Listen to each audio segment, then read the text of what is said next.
Saya, Ayu Intansari, akan menjelaskan poin pertama, yaitu tentang perkembangan peserta didik pada aspek fisik. Perkembangan fisik atau tubuh manusia merupakan sistem organ yang kompleks dan sangat mengagumkan. Kuhlen dan Tompas mengemukakan bahwa perkembangan fisik individu meliputi 4 aspek. Yang pertama yaitu sistem saraf yang sangat mempengaruhi perkembangan kecerdasan dan emosi. Kedua, otot-otot yang mempengaruhi perkembangan kekuatan dan kemampuan motorik.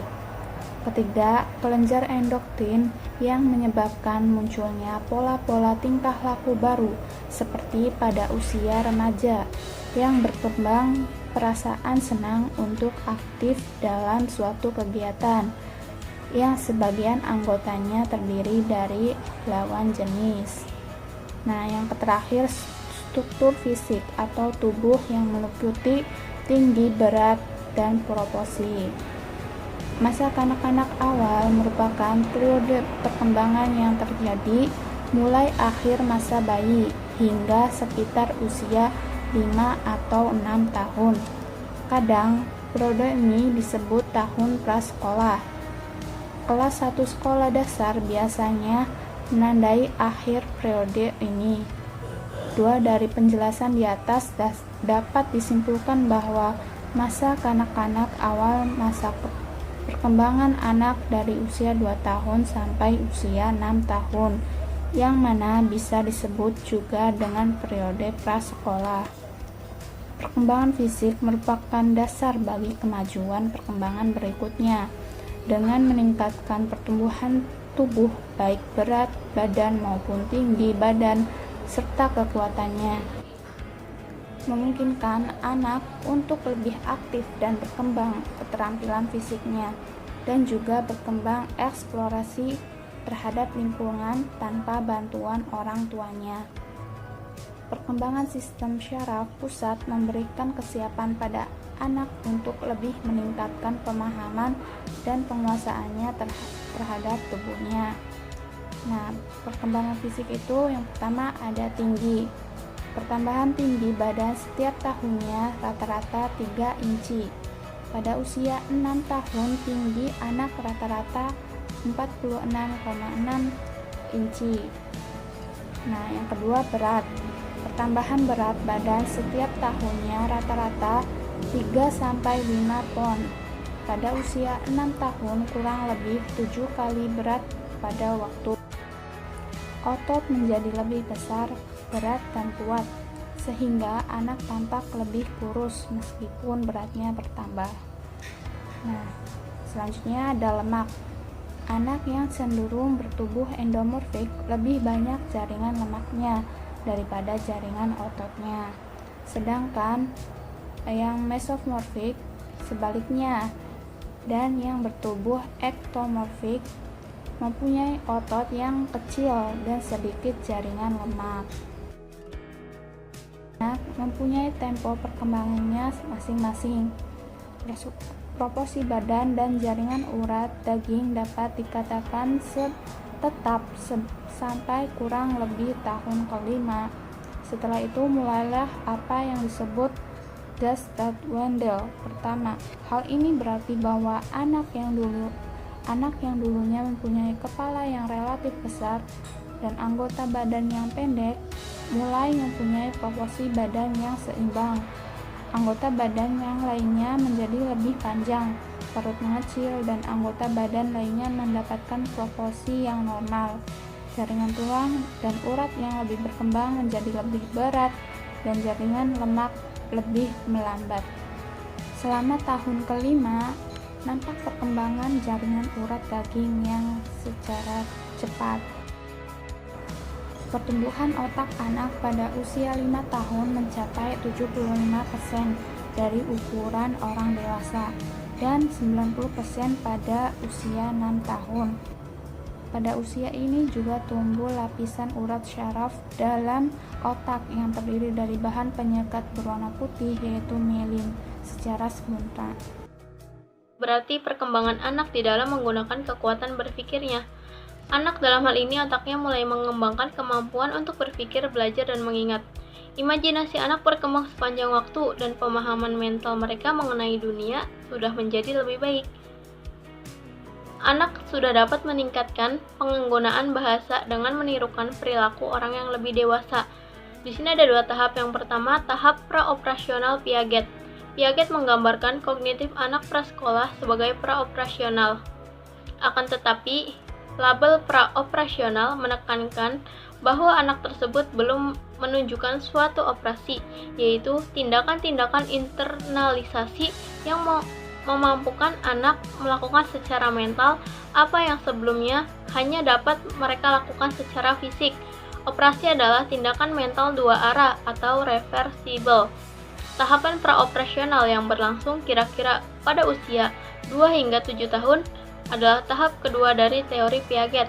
Anak mulai mempresentasikan dunia mereka dengan kata-kata, bayangan, dan gambar-gambar. Pemikiran-pemikiran simbolik berjalan melampaui koneksi-koneksi sederhana dari informasi sensorik dan tindakan fisik. Anak mulai bisa menulis dan menggambar dengan imajinasi mereka. Masa ini disebut masa prasekolah dan sekolah. Anak mulai berinteraksi dengan teman sebayanya dan bekerja sama. Yang kedua ada teori Vygotsky. Teori Vygotsky menekankan bahwa anak-anak secara aktif membangun pengetahuan dan anak-anak lebih sering digambarkan sebagai makhluk sosial daripada dalam teori Piaget. Mereka mengembangkan cara-cara mereka dalam berpikir dan pemahaman, terutama melalui interaksi sosial. Perkembangan disediakan oleh masyarakat dan pikiran mereka dibentuk oleh konteks budaya setempat mereka tinggal. Jika dibandingkan menurut teori Piaget, anak berkembang dari kemampuannya sendiri, sedangkan menurut Vygotsky, anak berkembang karena dibantu oleh lingkungan sekitar mereka.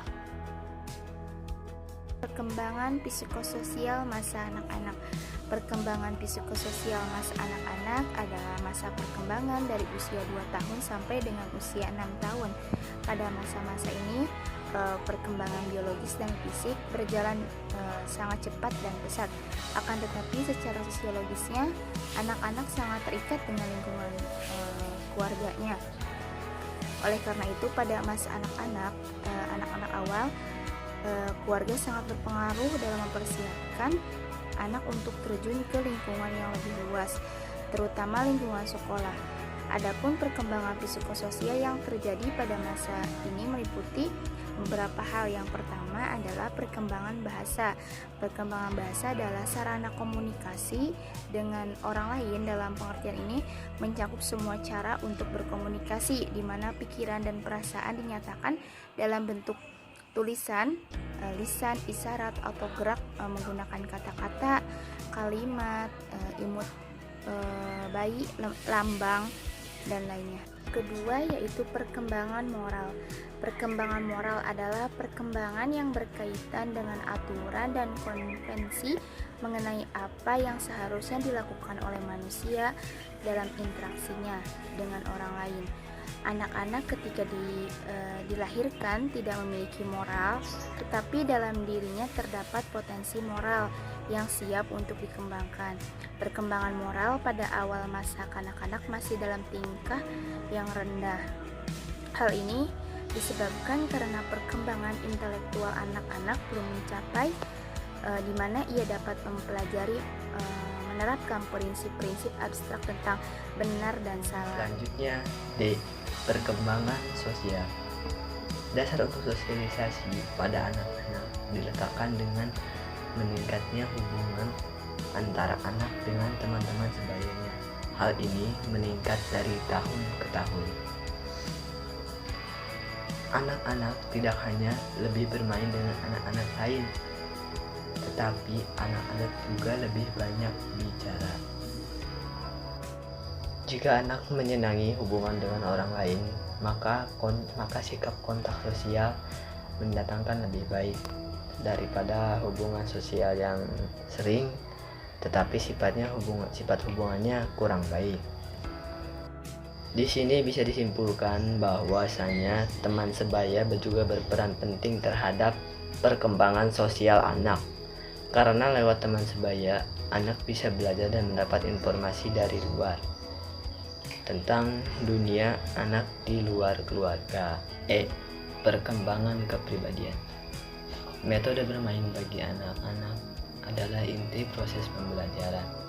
Melalui bermain, anak bisa membangun pemahaman dan pengetahuan. Dengan kegiatan bermain yang positif, anak dapat melatih perkembangan otak dan motoriknya, seperti melatih menggunakan otot tubuhnya dan menstimulus penginderanya. Bermain menjadikan anak mampu menjelajahi dunia sekitarnya, mengenali lingkungan tempat ia tinggal, termasuk mengenali diri sendiri, sehingga kemampuan fisik anak semakin terlatih, begitu pula dengan kemampuan kognitif dan kemampuan sosialnya. Jadi, kegiatan bermain merupakan sarana melatih keterampilan untuk menjadi individual yang kompeten dan membuat anak menyadari kemampuan dan kelebihannya. Yang kedua, metode keteladanan. Keteladanan dalam pendidikan adalah cara yang paling efektif dan berhasil mempersiapkan anak dari segi akhlak, membentuk mental dan sosialnya. Anak akan meniru baik akhlaknya, perkataannya, perbuatannya, dan akan senantiasa tertanam di dalam diri anak. Metode pembiasaan. Pembiasaan merupakan proses pembentukan sikap perilaku yang relatif melalui proses pembelajaran yang berulang-ulang. Pembiasaan sangat efektif untuk diterapkan pada masa usia dini karena memiliki rekaman yang atau ingatan yang kuat dan kondisi kepribadian yang belum matang, sehingga mereka mudah terlarut dengan kebiasaan-kebiasaan yang mereka lakukan sehari-hari. Bentuk karakteristik umum yang terjadi pada rentang usia 6-12 tahun. Yang pertama, anak usia 6-7 tahun mulai membaca dengan lancar, cemas terhadap kegagalan, peningkatan minat bidang spiritual, terkadang malu atau sedih. B.